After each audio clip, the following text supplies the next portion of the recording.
Alright guys, today I'm going to be going over my net worth as a 22-year-old. I want to kind of preface this video by telling you guys I do not have rich parents. You know, I haven't been handed a lump sum of money and I don't have a high-paying six-figure job. For the majority of the way that I built this kind of net worth for myself was working really shitty, low-paying jobs. You know, at some point I was even working minimum wage, but I was able to build a net worth of basically roughly $38,000 by the age of 22, which I think is pretty good. I'm not making this video to brag. I'm just kind of making this video to show people, like I kind of want to show people that were like my younger self that it's really possible if you just save your money, budget, and kind of stay consistent, that it is possible to, you know, increase your net worth exponentially within a short amount of time if you just stay consistent and disciplined.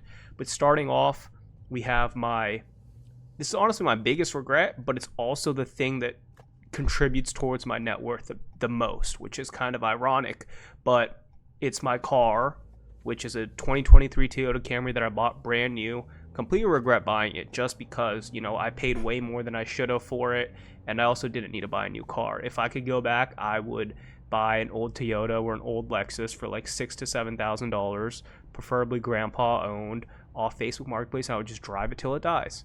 That's what I wish I would have done, but unfortunately I was young and dumb and I bought a brand new car, but thankfully it's paid off now. It's currently worth around $24,000. The next thing is I have my company retirement account, which is a 457B Roth, and I currently have $3,200 in there, and it's growing pretty quickly, honestly.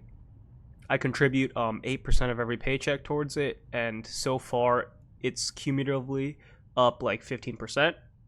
Next up, we have my brokerage account, which is, you know, I just opened up a Robinhood account like a year ago, put like $500 in it, whatever. Actually, I put like $650, but it's currently worth $500 today. So $500 from the Robinhood account. Next up, we have my Roth IRA, which is I use Vanguard and I just put all my money in VU, but it's currently worth $3,200.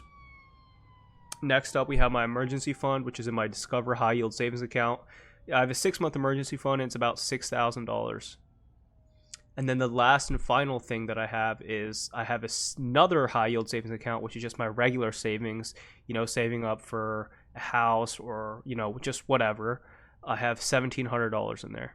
If you do the math, add all that up, it comes out to $38,600, which I think is pretty good for my age. I'm only 22 years old, and now let's kind of talk about how I got there. So as soon as I turned 16, you know, I have Asian parents. They didn't buy me a car. My mom always told me I didn't need a car. I could just walk. So as soon as I turned 16, I didn't get a car from my parents. So what I did was I started working. I started working literally I think a couple days after my birthday, actually, and I got a job at the local Chick-fil-A, which I actually could walk to. So I started working at Chick-fil-A, and at the time, I think I was getting paid like $7.50 or $8.50 an hour, and I was only working there part-time while I was still in high school. So I was barely getting any hours. You know, the job kind of sucked. Paychecks were super, super small. I remember I was getting like $200 paychecks or something like that, and it was my first time that I really like worked for my money, and I didn't really understand the value of money back then, so I was just blowing all my money. You know, basically everything I made from that job was gone because I was just spending it on shoes, clothes, hanging out with my friends, going out to eat all the time. All that money was gone. And then pretty shortly after, I got a job at the local pool where I was a lifeguard for the summer, and they were giving me a lot of hours. I wasn't making that much. I think I was making like $12 or $13 an hour, but I was getting like 60-hour work weeks because I was the only lifeguard there. That's when my paycheck started getting a lot bigger. That's when I started kind of learning, watching YouTube, watching Graham Stephan, and, you know, learning about investing. So took some of that money, and at the time I was really big into crypto. I was kind of just following what I saw on YouTube, and I put a ton of money into crypto. And then I basically sold when everything went down because I got scared and emotional. I'm sure a lot of you guys can relate. Yeah, but when I was younger, I was terrible with my money. You know, I just kind of invested based off hype, or I just wasted it all and blew it on stupid things. And then eventually, I was able to take some of the money from the lifeguard job, and I bought an old Honda Civic for $2,000, which was it was basically a shitter, and it ended up breaking down. But it lasted me like a good year, and once I got that car, it kind of opened up a world of opportunities. So I was able to drive 20-30 minutes away from my house and get a cool different job, which ended up being at a car dealership. It was actually at a Honda dealership where I was basically just driving around cars. So I was driving around new and used cars all day. They were giving me really good hours, and this is when I kind of started working more hours. Basically I was getting like 30 hours a week now, and eventually when I would take breaks from school and stuff, because I was in and out of school, I would be full-time for a little bit. So I was getting a lot more hours, but I was only getting paid $15 an hour. I had an old Honda Civic, and I was making roughly $2,200 a month when I was working full-time.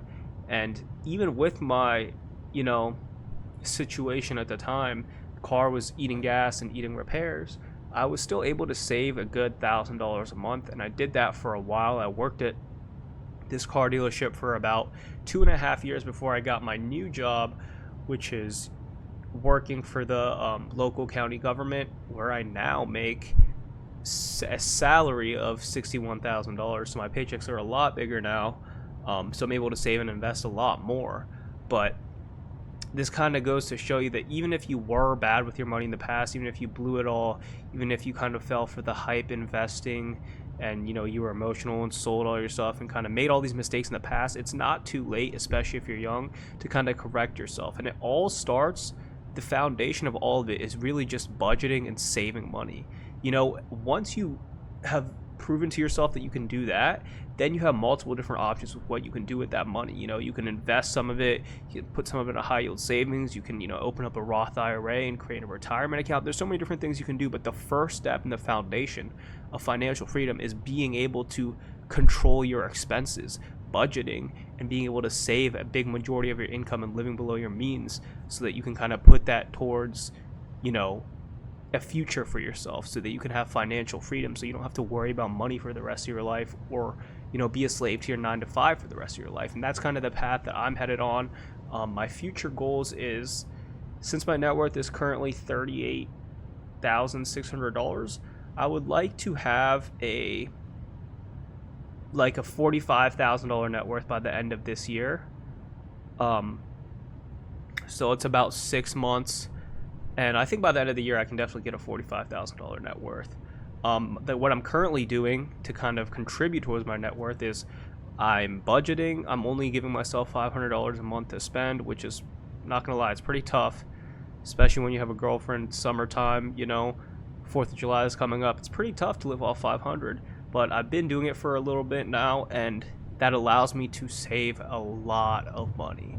I make roughly like $3,100 a month, so you can do the math, but I'm saving a lot of money, and every single month I'm investing over like $1,200 into my Roth IRA, so I can work on maxing that out, putting a ton, and I'm putting the rest of it basically just in my high yield savings account, so that I can save up. I'm planning on moving out maybe at the end of this year or the beginning of next year, so kind of saving up money towards that. But yeah, guys, I kind of wanted to just get out there and make this video and show you guys that if you're young, you're in your early 20s, or maybe even if you're older and you kind of made a lot of mistakes in the past, it's not too late to correct yourself and get back on track and really kind of build towards this goal of financial freedom, because it's definitely possible.